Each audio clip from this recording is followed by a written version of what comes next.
सभी मेरे साथियों को राजरत्न अम्बेडकर की ओर से जय भीम नमो बुद्धाय। तब बुद्धाय जमा के 8वें भाग में आप सभी लोगों का स्वागत है। कल के भाग में हम लोगों ने देखा कि सिद्धार्थ गौतम ये अपना देश छोड़कर ये चले गए। आप देखते हैं आगे क्या हुआ। सिद्धार्थ गौतम कपिलवस्तु छोड़कर राजगृह जाने का निर्णय उन्होंने लिया। राजगृह ये ऐसी जगह थी जहां पर सभी वैचारिक राजनेता और सभी ग्रेट फिलोसोफर्स जो सभी तत्वज्ञानी जो थे वो राजगृह उनका मुख्यालय हुआ करता था। जब सिद्धार्थ राजगृह जाने के लिए निकले तब राजगृह के जो राजा थे वो मगध देश के राजा बिंबिसार, ये राजगृह मगध देश की राजधानी राजगृह हुआ करता था, उस राजगृह के वो राजा थे। सिद्धार्थ गौतम राजगृह जाने के लिए निकले और वो इतने विचार उनके उतने दृढ़ थे कि वो गंगा नदी को उन्होंने जब पार किया तब तेज बहाव की भी उन्होंने परवाह नहीं की। जब वो राजगृह के लिए निकले, कपिलवस्तु से राजगृह के लिए निकले, तो रास्ते में वो साकी नाम के ब्राह्मण स्त्री के आश्रम में रुके, उसके बाद पद्मा नाम के ब्राह्मण स्त्री के आश्रम में रुके, रैवत नाम के ऋषि के आश्रम में रुके। सभी आश्रमों में सभी जगह पर उनका आदर किया गया, आतिथ्य किया गया। सभी लोग उनको देखने के लिए भीड़ इकट्ठा किया करते थे। जो चल रहे थे वो रुक रुक कर सिद्धार्थ को देखा करते थे कि ये कौन है, इतना तेजस्वी पुरुष जो राजपुत्र है, उसके बदन पर ऐसे परिव्राजक के कपड़े कैसे हैं, ये सारी सवाल उनके दिमाग में थे। तो ऐसे करते करते वो राजगृह पहुंचे। एक लंबा और बहुत कठिन सफर सिद्धार्थ तय करके राजगृह आए। ये जो राजगृह था ये 5 पहाड़ियों से ये घिरा हुआ था। सिद्धार्थ गौतम ने एक पहाड़ी के नीचे तल पर अपनी झोपड़ी बनाने का निर्णय लिया। सभी पेड़ पत्तियों से और लकड़ियों से उन्होंने एक छोटी सी झोपड़ी बनाई और उसी पर्वत के तल पर, उस पर्वत का नाम पांडव पर्वत था, उस पांडव पर्वत के तल पर इन्होंने एक झोपड़ी बनाई।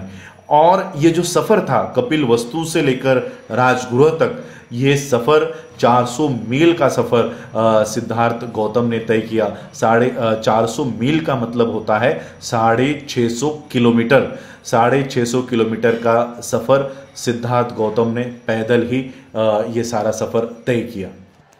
दूसरे दिन जब सिद्धार्थ गौतम भिक्षाटन के लिए निकले तब उन्होंने अपना भिक्षा पात्र हाथ में लिया और राजगृह के शहर में चले गए। शहर में जब वो गए तो सभी लोगों ने भीड़ इकट्ठा कर ली और वो सिद्धार्थ गौतम को देख रहे थे।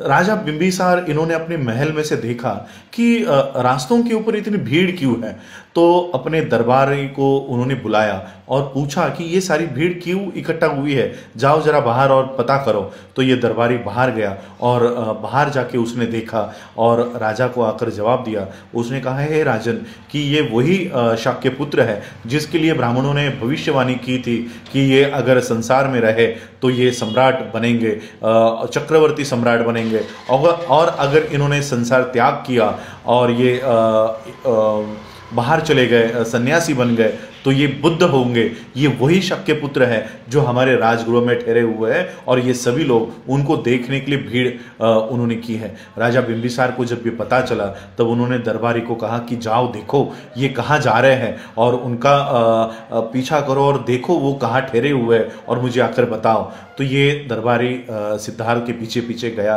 उन्होंने सिद्धार्थ को देखा कि सिद्धार्थ छोटे छोटे कदम लेकर भिक्षा मांग रहे हैं और जितना भी खाना मिले वो खाना लेकर वो पहाड़ी के तल के यहाँ पर एक कोने में बैठकर वो सारा खा रहे हैं। वो खाना खत्म करने के बाद वो पांडव पर्वत पर चढ़कर बैठ गए हैं। ये सारी हकीकत उन्होंने आकर राजा को बताई, राजा बिंबिसार को बताई। राजा बिंबिसार कुछ अपने परिजनों को साथ लेकर इस सिद्धार्थ गौतम को देखने के लिए, मिलने के लिए वहाँ पर गए। जैसे ही ये राजा बिंबिसार उस पर्वत को चढ़कर ऊपर आए, उन्होंने देखा, उनको ये सारा पर्वत चलते हुए दिखाई दिया, आन पड़ा और उस पर्वत की जो शिखर है ये सिद्धार्थ है ऐसा उनको जान पड़ रहा था।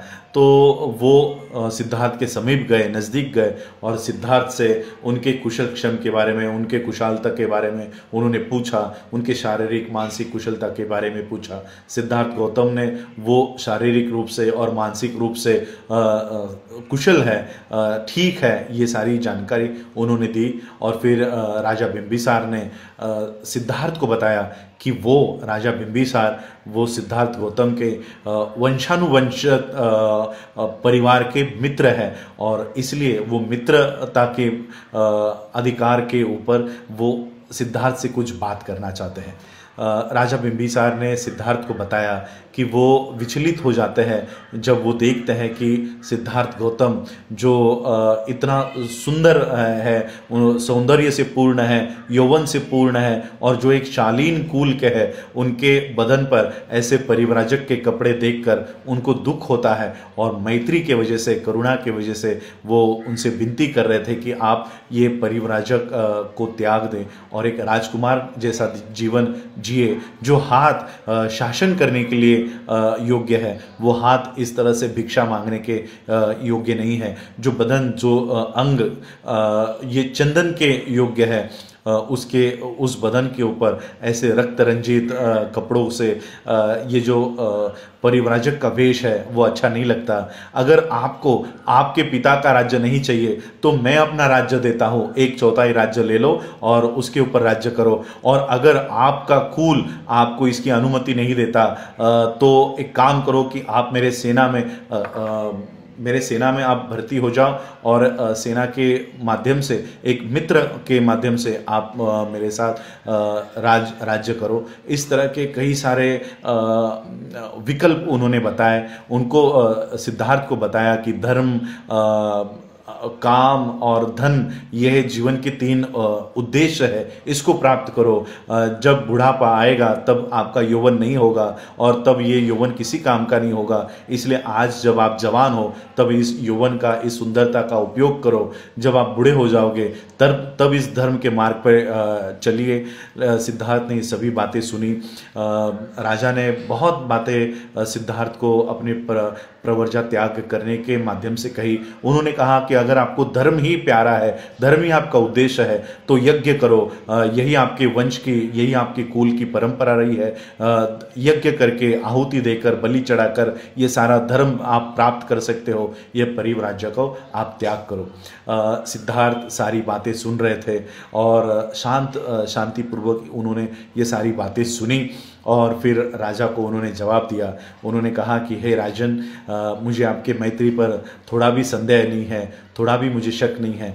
आप मैत्री के भाव से ही मुझे ये सारी बातें बता रहे हैं। लेकिन मैं आपको कहना चाहता हूँ कि मुझे सांपों से डर नहीं लगता। उतना डर मुझे सांपों से नहीं लगता, उतना डर मुझे बिच्छू से नहीं लगता, उतना डर आकाश से गिरने वाली बिजली का नहीं लगता, आग का नहीं लगता, जितना डर मुझे इन विषयों में आसक्त चीज़ों से लगता है। और इसलिए मैं परिव्राजक बन के इन विषयों के ऊपर सारा कंट्रोल और ये सारा लाने का मैं ये काम कर रहा हूँ। और इसलिए मैं इसलिए परिव्राजक नहीं बना कि मेरा राज किसी ने छीन लिया है या किसी ने मेरा मुकुट गिरा दिया है, किसी ने मुझे हरा दिया है, इसलिए मैं परिव्राजक नहीं बना हूँ। और मैं ये संसार के सारे दुखों को दूर करने के लिए, विषय आसक्त से, काम भोगों से बाहर निकलने के लिए मैं ये परिव्राजक बना हूँ। सिद्धार्थ ने भी अपनी ओर से सभी वो तर्क राजा बिंबिसार के सामने रखा और राजा बिंबिसार फिर निशब्द हो गए।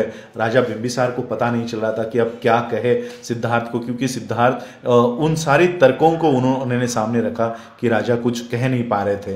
राजा ने अंतिम में यही कहा, हाथ जोड़कर उनके निश्चय को उन्होंने हाथ जोड़ा और ये उनसे अनुमति ली कि, और ये उनसे उन्होंने एक आश्वासन लिया कि जब भी आप ये ऐसा कोई मार्ग ढूंढ निकालोगे तो वो मार्ग उन्हें भी बताने का कष्ट करे। और राजा फिर वहाँ से चले गए। राजा जाने के बाद, राजा बिंबिसार वहाँ से जाने के बाद वहाँ पर राजगृह में और 5 परिव्राजक वहाँ पर आए। उन 5 परिव्राजकों ने सिद्धार्थ को सारी बातें पूछी, वही सारी बातें जो राजा बिंबिसार ने पूछी थी, अलग अलग लोगों ने पूछी कि आप परिव्राजक क्यों बने। तब उन पांच परिव्राजकों के नाम भी मैं आपको बताना चाहता हूँ। कौंडिन्य, महानाम, ये सारी पांच जो नाम हैं मैं आपको इसलिए बताना चाहता हूँ क्योंकि ये इस तरह से कहा जाता है कि सिद्धार्थ ने जिन पांच परिव्राजकों को दीक्षा दी वो ब्राह्मण थे, लेकिन द बुद्धा एंड इस धम्मा के किसी भी पेज पे ये लिखा हुआ नहीं है कि वो पांच परिव्राजक ब्राह्मण थे। और इसलिए मैं उन पांच परिव्राजकों का नाम आप लोगों को बताना चाहता हूँ। जो एक षड्यंत्र किया जाता है कि बुद्ध ने सबसे पहले सिद्धार्थ गौतम ने जैसे ही उनको बुद्धत्व प्राप्त हुआ तो उन्होंने वो ज्ञान पांच परिव्राजक जो ब्राह्मण थे उनको दिया। तो ये झूठी बात है। सिद्धार्थ ने कभी भी किसी पांच परिव्राजक ब्राह्मणों को अपनी धम्म की देशना नहीं दी। उन पांच परिव्राजकों के नाम थे कौंडिन्य, अश्वजीत, कश्यप, महानाम और बधुका। ये पांच परिव्राजक इन्होंने सिद्धार्थ को बताया कि आपको पता है कि कपिलवस्तु छोड़ने के बाद कपिलवस्तु में क्या हुआ। सिद्धार्थ ने कहा नहीं, मुझे नहीं पता कि वहां पर क्या हुआ। उन पांच परिव्राजकों ने कहा कि जैसे ही आप कपिलवस्तु से चले गए, वहाँ के युवाओं ने, युवतियों ने, बच्चों ने, बूढ़ों ने, बुजुर्गों ने, सभी कपिलवस्तु के नागरिकों ने वहाँ पर आंदोलन किए, मोर्चे निकाले, हाथ में झंडे लिए और नारे दिए कि कोलिय भी हमारे भाई है, उनसे हमको कोई लड़ाई नहीं करनी, कोई झगड़ा नहीं करना। सिद्धार्थ के गृह त्याग के बारे में सोचो। और फिर शाक्यों को एक सभा लेने पर वो मजबूर हो गए और शाक्य संघ की सभा में ये तय हुआ कि 5 शाक्यों की नियुक्ति की जाए और वो कोलियों से बात करे। कोलियों को इस बारे में जब पता चला कि सिद्धार्थ हमारे लिए हम लड़ाई में मरे नहीं, इसलिए वो गृह त्याग करके चले गए हैं, तो शाक्यों ने भी लड़ाई का निर्णय रोक दिया और कोलियों ने भी लड़ाई का निर्णय रोक दिया। और जब कोलियों को पता चला कि शाक्यों के माध्यम से इस तरह से एक समिति गठित हो रही है तो वो भी आनंदित हो गए। कोलियों ने भी 5 लोगों को चुना और इन 10 लोगों की कमेटी ने, परिषद ने उस रोहिणी नदी के पानी के बंटवारे के ऊपर कौन कितना पानी लेगा और कौन कब पानी लेगा, इसके ऊपर सारे निर्णय लेने के लिए ये परिषद गठित की और हमेशा हमेशा के लिए रोहिणी नदी का जो झगड़ा था वो खत्म कर दिया। ये बात जैसे ही सिद्धार्थ को पता चली, सिद्धार्थ को आनंद महसूस हुआ। सिद्धार्थ को लगा कि मेरा जो गृह त्याग है वो सफल हुआ, वो विजयी हुए, ये भावना उनको लगी। लेकिन उन 5 परिव्राजकों ने एक सवाल खड़ा किया कि सिद्धार्थ गौतम, जिस वजह से आप ये देश छोड़कर आ गए थे और परिव्राजक बन गए थे, अब वो तो समस्या ही मिट गई है, अब युद्ध की समस्या बाकी ही नहीं रही है, तो आपके परिव्राजक बनने की भी अब कोई जो औचित्य है वह बना नहीं रहता और इसलिए आपको भी अभी परिव्राजक त्याग करके आपको अपने माता पिता के पास राज्य में आपको वापस जाना चाहिए और एक राजकुमार की जिंदगी आपको जीनी चाहिए। इस तरह का उन परिव्राजकों ने सिद्धार्थ गौतम से विनती की। और फिर ये परिव्राजक वहां से चले गए। ये परिव्राजक वहां से जाने के बाद सिद्धार्थ सोचने लग गए और ये खबर सुनने के बाद कि शाक्य और कोलियों में अब मैत्री हो गई है, वो विचलित हो गए। सिद्धार्थ गौतम विचलित हो गए कि इन दोनों में मैत्री हो गई है। वो ये सोचने लग गए कि क्या अब भी मेरा जो परिव्राजक बने रहना ये जो निर्णय है, क्या अभी ये सही है, क्योंकि अब तो युद्ध की समस्या ही नहीं रही है। लेकिन सिद्धार्थ जब सोच रहे थे गंभीरतापूर्वक और दृढ़ निश्चय लेकर जब सोच रहे थे, तब उन्होंने सोचा नहीं, मुझे अब घर वापस नहीं जाना चाहिए। युद्ध की समस्या ये मूलतः झगड़े की समस्या है और ये एक छोटे समस्या का एक छोटा सा अंग है। ये झगड़ा कुलीनों में और ब्राह्मणों में चल रहा है, ये झगड़ा माता पिता में चल रहा है, ये झगड़ा बेटे और माँ में चल रहा है, ये झगड़ा पिता और बेटे में चल रहा है, भाई भाई में चल रहा है, बहन भाई में चल रहा है, साथी साथी में चल रहा है। और इसलिए युद्ध की जो असली समस्या है वो है झगड़े की समस्या और इसलिए मुझे इस झगड़े की समस्या पर काम करना होगा। और इसलिए वो सोच रहे थे कि ये परिव्राजक बने रहना अब ठीक है या इसको त्यागना चाहिए। और फिर सिद्धार्थ गौतम ने सोचा कि अब मुझे घर वापस नहीं जाना चाहिए और इस सामाजिक समस्या का हल मुझे ढूंढना है। और जितने भी पूर्व उनसे पहले जितने भी सामाजिक समस्या पर हल ढूंढने वाले जितने भी सॉल्यूशंस थे, जितने भी वहाँ पर दर्शन अवेलेबल थे, वो सारे दर्शन का अभ्यास करने का निश्चय उन्होंने लिया। और इस सामाजिक समस्या को दूर करने के लिए सिद्धार्थ गौतम ने प्रवर्जा धारण की।